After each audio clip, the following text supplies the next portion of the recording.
Alright, just like that, another game with Oloro, facing Rafiq of the Many. I've seen a lot of people playing this guy recently. There was all this talk about Derevi being so amazing, but it seems like people are going with staples. Having played against both commanders a bunch, I would say I'm much more scared of Rafiq than I am of Derevi. Rafiq kills you in 3 turns, often less. Derevi kind of is just annoying. They're not even comparable in my opinion. So, I've got a draw that would be horrible, but for Tithe and Mox Diamond, so we're keeping it. And it's actually almost an advantage to go second here. Mox Diamond, Tithe.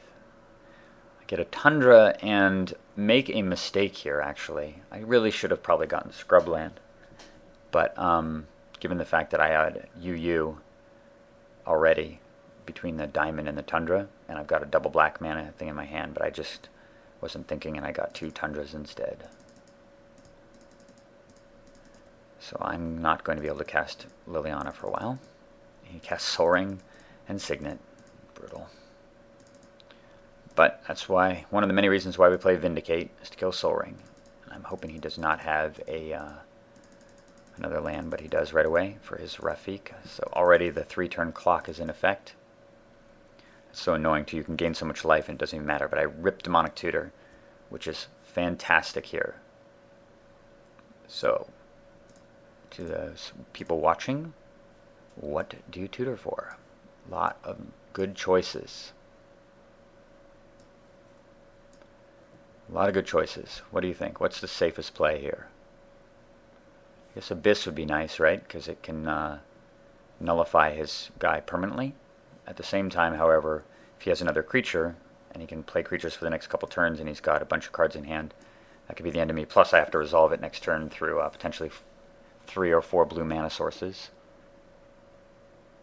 There's the simple Swords to Plowshares, which buys me some time, but it doesn't really advance my position at all. I've got this clunky Liliana in my hand, so I could get some form of black mana. But ultimately, I decide, since I've already got Terminus in hand, and I have Spell Crumple to protect it, that the card of choice is Humble Brainstorm. So we're going to go get that. And I see Dark Tutelage and Scroll Rack as well, which is quite nice. So I put back the Liliana, put back Terminus, play an island. I suppose I could have played a Ancient Tomb into Scroll Rack, but I'd rather get the blue mana out too. In case if he destroys one of these sources, I could be in a position where I can't Terminus and Counterspell. So you got to always be thinking ahead. Because the one little thing like that and you lose the whole game. Because you imagine he goes Wasteland here, and I untap and I go Terminus, and he goes Counterspell, and I'm sitting here looking at Spell Crumple.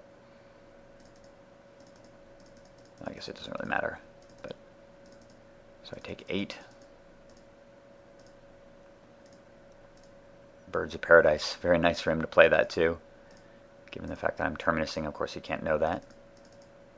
And no resistance at all, no counters. Which is quite beautiful, and I can play that too.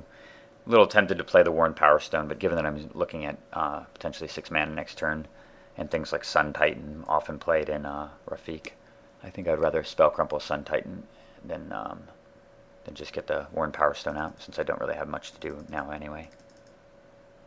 Yavimaya Hollow. That would have killed the Abyss plan too. Actually, no, I guess, can you regenerate from Abyss? Maybe you can. Should probably check the card. Quasali Pride Mage. And when he casts that, I'm sitting here thinking, God, please don't kill my Mox Diamond. Please don't kill my Mox Diamond. Cast Sword of Light and Shadow, which has ridiculous synergy with Pride Mage, so we have to counter that. He responds by killing Scroll Rack.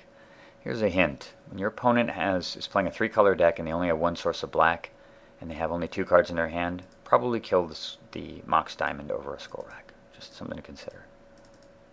But I guess he's going for a short-term advantage, figuring that if he leaves me a Scroll Rack and I draw 3, I can probably just get black mana anyway. So it's not totally ridiculous. I'm just going to throw out Oloro here.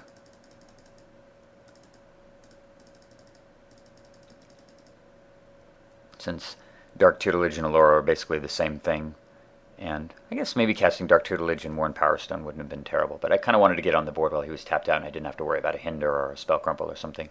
Since there's probably not a whole, he's playing blue, white, green, so he probably doesn't have a whole lot of ways to stop it.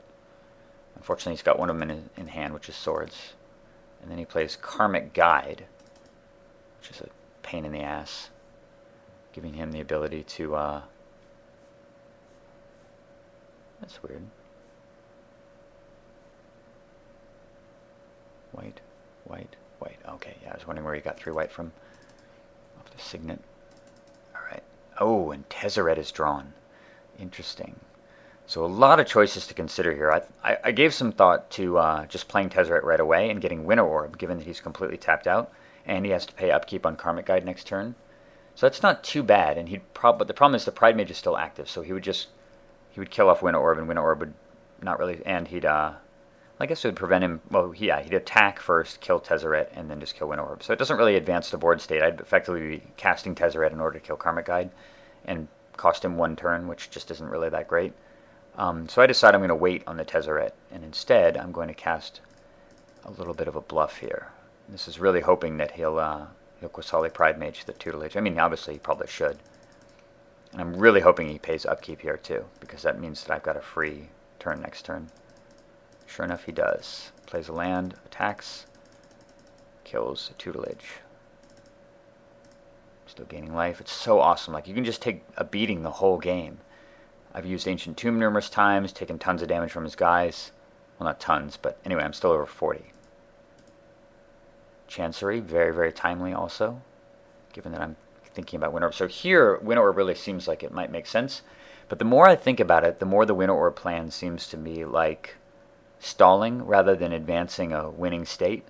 And he's only got 1 card in hand, which means he probably doesn't have any more artifact removal. And I have 3 blue sources out. Also, the other thing I notice is that even though I only have 1 source of black, Tezzeret, of course, can double up on the Mox Diamond, which means that I can, in fact, play Liliana also. 1, 2, 3, 4, 5, 6, 7, 8, 9, 10, 11. That's 11. That's enough for both of them, but not quite enough. If this had been a regular land, I would have been able to do an amazing play, which was play Tezzeret. Well, that wouldn't have... Actually, no, I take that back, because I need a tutor. Actually, I can't use it this turn. Well, we're going to just do that instead. Play Tezzeret. Search for... Well, I'm paying 3, so it's too much of a giveaway. I'm getting Shackles. And Shackles has the added benefit of killing Karmic Guide, too, because of the way that Echo works. So as soon as he untaps, well, he declares his combat step, I grab Karmic Guide to block Stirring Wildwood. He plays Knight of the Reliquary. Sacks land, so he's got 3, but fortunately I still have 3 islands. During upkeep, I would decline to pay upkeep. Play an island, and I untap the Diamond and the Shackles. And knowing that I'm going to steal his Knight of the Reliquary to block his Stirring Wildwood and start riding, plus I'm going to be able to actually cast Liliana this turn with Impulse into Counter Magic. That would have been so awesome too.